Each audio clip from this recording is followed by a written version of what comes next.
Welcome back, guys, and very happy new year 2015 to you all. Another year rolls on and we're hopefully 1 year wiser, 1 year closer to our goals and dreams, and in the case of Dino's Dragons, 1 year closer, hopefully, to finishing my McFarlane Dragon reviews. Now, I thought it fitting to welcome the new year with what I feel is the best series of the McFarlane Dragons, Series 5. Series 5 has some of the most awesome, beautiful and rarest dragons you can find now. And I've actually had a cheating head start because I've already reviewed the Striking Water Dragon 2013, the Year of the Snake, and the Stupendous Komodo Dragon in 2014, last year, at the request of one of my viewers. So we're really left with these three. Sorcerer Dragon,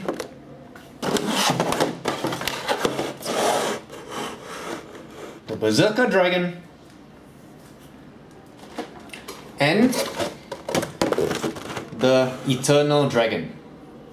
Now, if we're going to be ushering 2015 with a bang of awesomeness, I think it's clear that we really only have two to choose from, the Berserker and the Eternal. And after much consideration, I have decided to do the Eternal Dragon. So here he is in the box. Now, just with the Series 5 Komodo, the wing immediately takes center stage and catches your attention. And you know it will be a striking feature of this dragon too. Already, I think you can see some of the fine detailing on the wing membrane. The overall color is purple with different shades for the wings, the body and the head. Nice details on the chains around the head too. And this dragon looks good enough to keep in box and still be beautiful, and unlike other old dragons, the box is crystal clear without yellowing. But I think it would be disappointing not to go further. So fortunately, this being one of my favorite pieces, I managed to buy another, and we have... So here we are. The Series 5 Eternal comes in 4 parts. Both of the wings, the base and the main body. Let's talk about the main body first.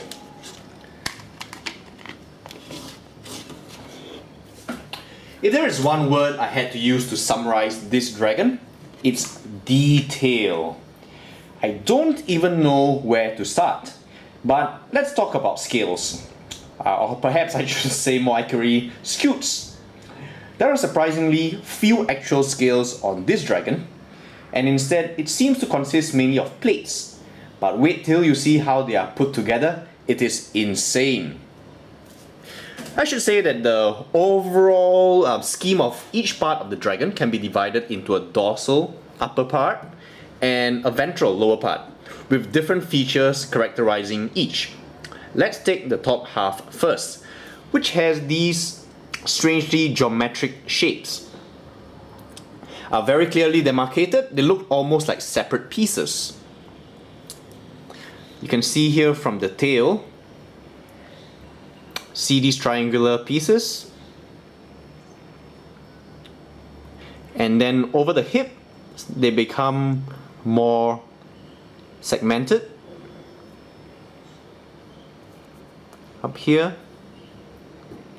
and then back the neck goes back to that triangular form that we saw before in the tail.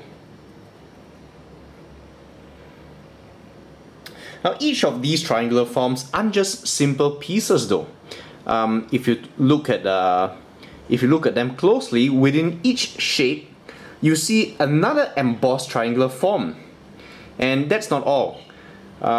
Sorry if it's out of focus, I'm trying to look for a pointer because... okay. I hope you can see this. Let's look at the tail. Now, in between each triangular plate, there are mini striations that actually fill up that surrounding region, making for a lot of impressive detail. You'll see them in the neck, in the tail, there, I apologize, it's not actually, I think if I angle it a bit, you see these striations here? Yeah, between each triangle plate, you've actually got that running down wherever these triangular plates are. So you have them in the tail as well. I think you can see them in focus now. And that's really, really crazy. They're very, very fine, and they really add to the amount of detail which you would not expect if you were to look at it at first glance. The tail too isn't uniform all the way.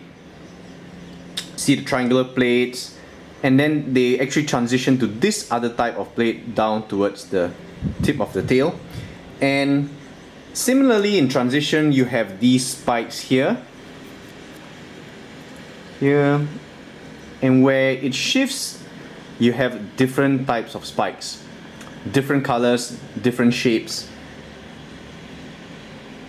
You also want to observe how now on top of each of these triangular plates, it's actually fringed by another shape here, and this other shape is then topped by a separate spine.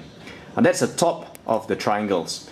At the bottom, you've got a fringe too, which if I'll show you is actually a side fringe of spikes. And each spike is coming out from in between a point of a triangle. It's like every piece fits with everything else, forming a tapestry that shows you more detail each time you look at it. And that's just the top of the animal. What about the ventral portion, the bottom half? Here's where it gets even more crazy. Now, neck-wise, there is a throat pouch running down almost halfway down the neck of the dragon. And I want to show you that below,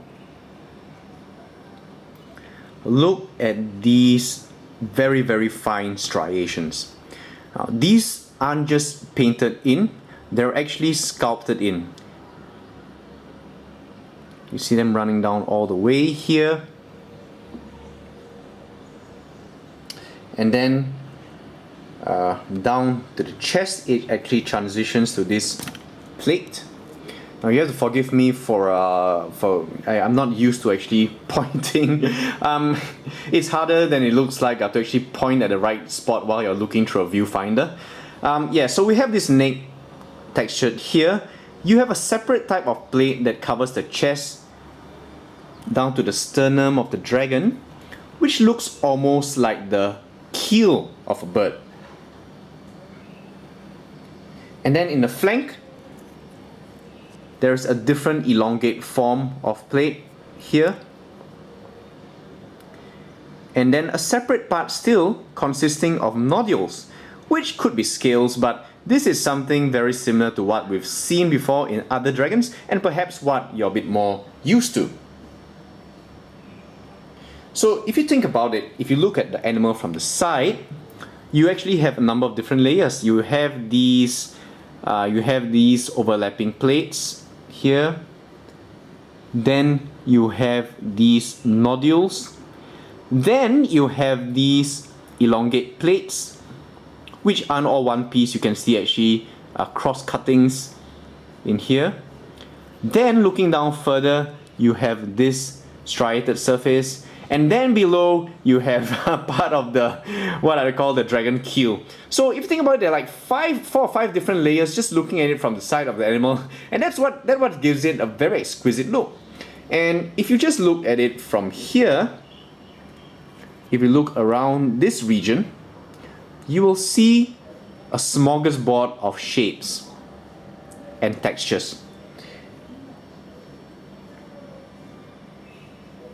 And well, it's this mix really that makes you appreciate the level of detailing that's gone onto this dragon. I just want to show you also. Hey guys, I'm going to have to apologize for some frequent cuts in this video.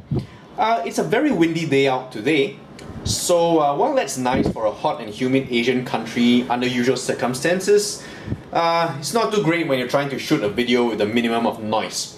So I'm going to come back to the tail now. The underside of the tail again has a very different texture. It has a more mosaic look now. to it with generally quadrilateral shapes, but they're not all uniform. So there is an organic look to it. Interestingly, even the tail scheme is not homogeneous because down here towards the tip, the top half actually drops down to cover the underside of the tip, and that is a very interesting detail. They didn't have to have it, but well, they had it, and this is just one of those little details that make you really appreciate this dragon. The forelegs have a similar design aesthetic, with a top part covered in plates and then the bottom part with a slightly softer appearance with more fine detail. So here we have these nice plates. Look at these ridges. I mean, everything here is textured, alright? You have to look at it to really appreciate it. These aren't painted on, they are actually textured. Okay. Interestingly, you also see some fur-like structures here on the forelegs here. You see some here as well on the hind legs, and you even see what appears to be a mane. Okay, a mane-like structure, and so you know, it gives it a bit of an oriental touch, kind of like we saw with the Series 2 Fire Dragon, or it could just be a homage to dinosaurs with fur. So one really unusual aspect is the overall cleanliness of the design, with very clear separations between and delineations between parts of the body. And you wouldn't really expect that with something like that you'd get a lot of detail, particularly if you have a dragon without the typical dragon scales that characterize texturing in so many of these dragons. But there it is. Now, if that wasn't enough, I want you to look at the palms and the soles of all four limbs. Look at it. The sole of the hind limb here, it's actually divided into what look like segmented plates for each major region. So you have one pad here for the heel, one pad for the arch, and one pad for the metatarsal ball area. On top of that, you have these raised ridges that look like some form of a grip pad to help with the grip of the dragon, and this additional detail extends all the way down to the underneath of each toe, and you get the same thing here too in the hand of the dragon. Once again, these aren't painted, alright? These are actually sculpted. There's a texture to it, and it extends all the way down each digit. Very, very impressive. Now, overall, there is a very serpentine quality to this dragon, and you can imagine it slithering through sand or gliding through water very effortlessly. It looks very aerodynamic with very few jutting pieces to break its profile. Yes, there are spines and spikes, but they are small and understated. You have, of course, these spikes here that on the top of the animal. From the sides, you see them here as well. You see some spines on the lateral surface of the thigh, and let me show it to you. Yeah, here. Alright, on the dorsal surface of the arm. But again, these aren't put there randomly. There is a particular uniqueness to each of these spikes. For example, you can see that the ones on the arm get bigger and bigger as you proceed distally, while the ones on the thighs actually get smaller as you go down. And adding over to the overall dynamism of the piece is just the postural attitude of this magnificent animal. Of course, the body sets the stage with a very shallow S curve, hinting at much action potential. But I want you now to look at the limbs. Look particularly at each individually posed finger.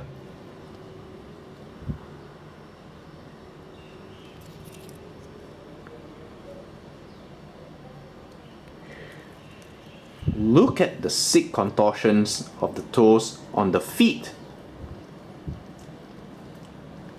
And here. I suspect that the photo montage I usually do for each dragon, the end of the video is going to be a very long one. Everything is contorted in a position of action, and there is just not a doubt whatsoever that you have here a living animal capable of writhing and twisting in the most extreme movements necessary to whatever activity it cares to do.